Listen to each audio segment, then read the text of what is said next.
Perkenalkan, nama saya Muhammad Zahidin Wildan.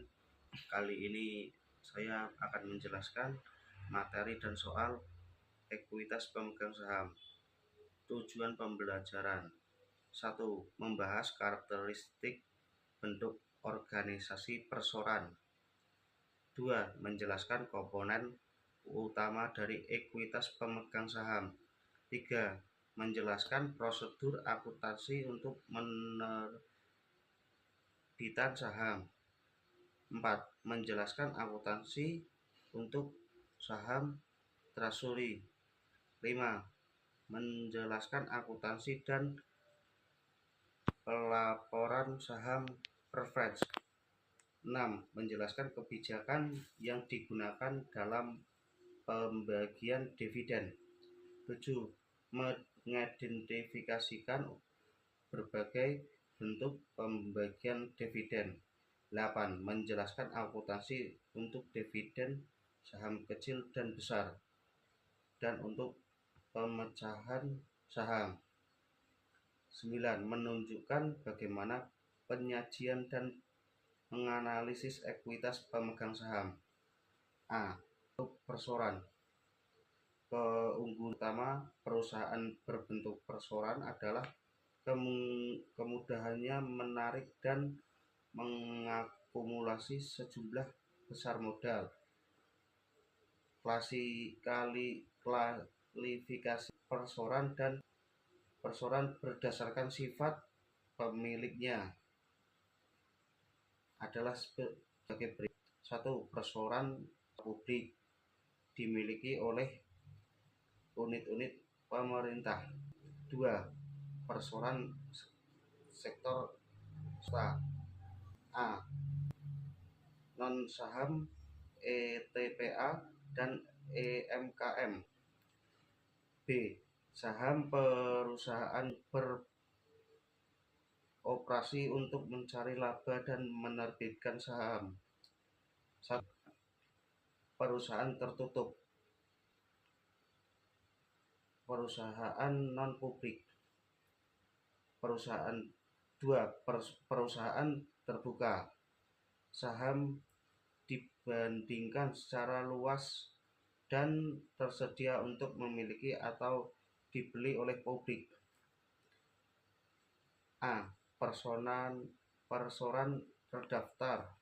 Saham diperdagangkan di bursa saham yang terorganisasi.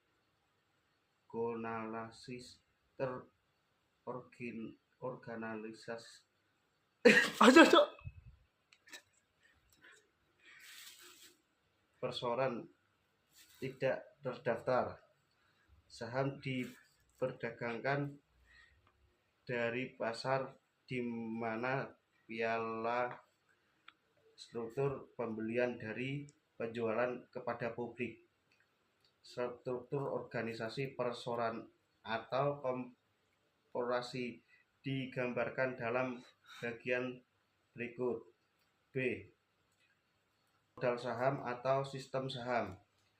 Ekuitas pemegang saham dan satu perusahaan umumnya terdiri dari sejumlah besar unit atau lembar saham. Setiap kepentingan pemilik perusahaan diwakili oleh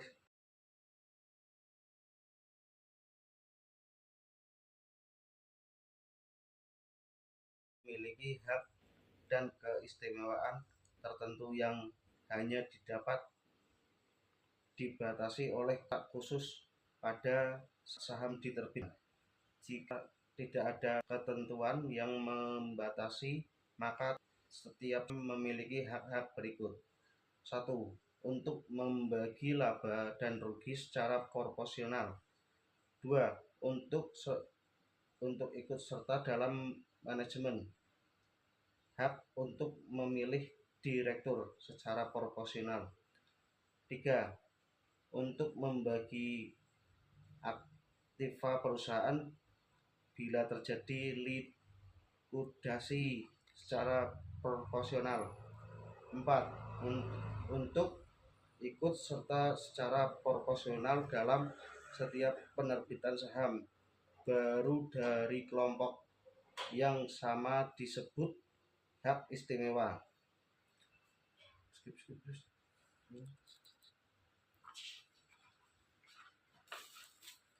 Orang-orang yang memiliki saham dalam sebuah perusahaan dapat menjual saham.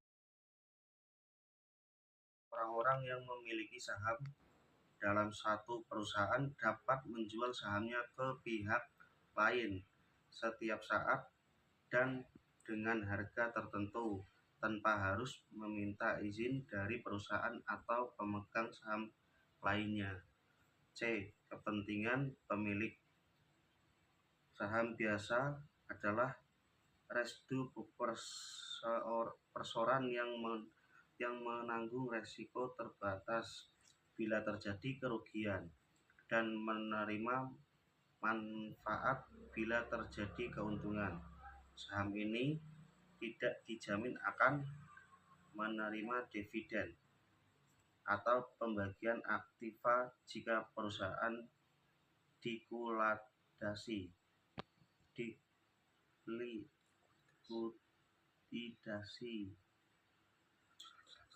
tapi pemegang saham biasa umumnya menjadikan manajemen perusahaan dan memperoleh berbagi laba yang lebih besar jika perusahaan sukses. Saham preference adalah saham yang memiliki hak khusus tertentu, yaitu memiliki hak proprietas untuk mengklaim laba. Mereka dijamin akan menerima dividen pada tingkat yang telah ditetapkan sebelum ada jumlah yang dibayar kepada pemegang saham biasa. Tidak memiliki hak suara dalam manajemen dan hak dalam memperoleh laba dari luar yang diterapkan. Kewajiban terbatas pemegang saham,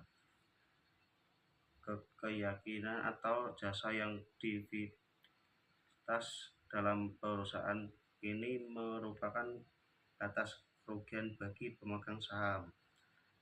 Saham yang memiliki jumlah per saham tetap yang tercetak pada setiap sertifikat saham disebut nilai pari saham. Signifikan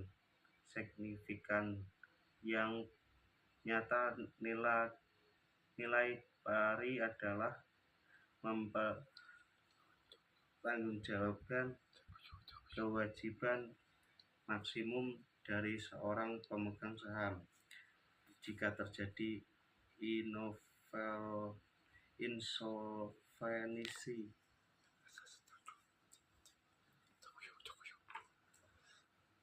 atau likuiditas perusahaan. Nilai pari, penentuan nilai nominal per saham, dan merupakan nilai minimum yang harus dibayar oleh setiap pemegang saham. Jika saham dibayar penuh pada saat penerbitannya, tapi sebuah persoalan dalam penerbitan modal saham di atas atau di bawah nilai pari, yaitu saham diterbitkan dalam agio, rum atau disagio. D. Modal persoaran, pengertian dan karakteristik bagi hak pemilik dalam perusahaan. Investasi pemilik merupakan selisih antara aktiva dan kewajiban. Struktur modal tergantung pada bentuk badan usaha. Ikut contoh kasus soal saham dengan nominal atau pari. A. PT XYZ menjual 100 lembar saham biasa par $5 per saham pada harga $1.100. B. Jika saham dijual diterbitkan dengan harga $300, diketahui nilai nominal par saham $5, harga jual $11, total 11 kali 100, 1.100 saham dolar. Soal nilai par 100 kali 5 dolar adalah $500. Selisih $1.100 kurangi $500 sama dengan $600 adalah harga agio saham. Jurnal kas $1.100, modal saham biasa $500. Premi atau agio saham biasa $600. Jawab B. Diketahui nilai nominal par saham $5, harga jual total $300, artinya harga per saham $3. Nilai per total adalah 100 kali $5 sama dengan $500. Selisih keuntungan kekurangan $500 dikurangi $300 sama dengan $200.